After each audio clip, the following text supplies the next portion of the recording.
Welcome to Dog Breath Video, home to poems, stories, and drawings from the imagination of a somewhat weird young child in the 70s. The body of work that will gradually populate this channel will in no way be considered artistically great.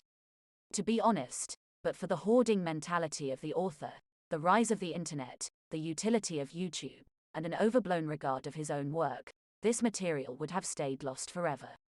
It is for you, the Dog Breath Video audience, to now decide whether being lost forever might indeed have been the better option. Love, like, or hate what you're about to see, Dog Breath Video thanks you for being here now, hopes you will subscribe for later, and really hopes that you will share with friend and foe. Before starting, we recommend that you hit pause frequently while trying to decipher the author's handwriting or wondering whether the doodles and drawings have any artistic merit at all. So, let's go. Born in the 50s and brought up through the 60s, the author is hard-pressed to pinpoint when his thoughts began to veer slightly off-kilter. These charming photos certainly offer few clues, though taking a back seat for many years, looking sideways at life, and having pants full of ideas, may lead a person to wonder. This is what we are calling weird poem number 1.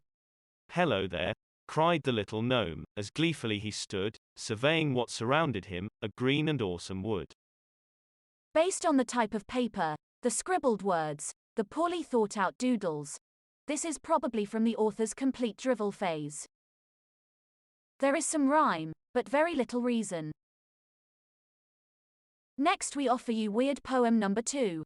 Motivated by his mum, little Jim took flight, sitting in his cockpit, gun in hand to fight.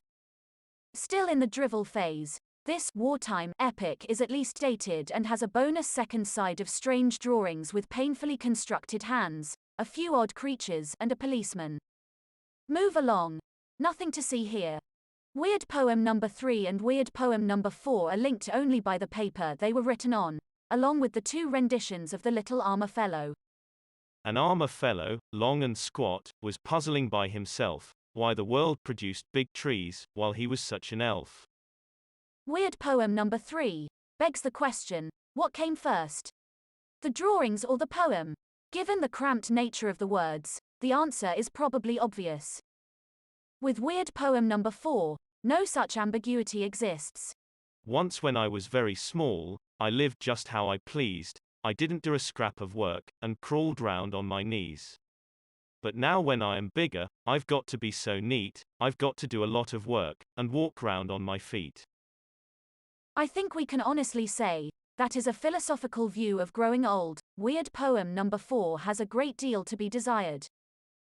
The Dog Breath Video team thanks you for being here. Please watch all of our other content. Some is good, some is great, and some is absolute rubbish. But, as we all know, absolute rubbish can be very entertaining. Once again, thank you. Please subscribe and come on back.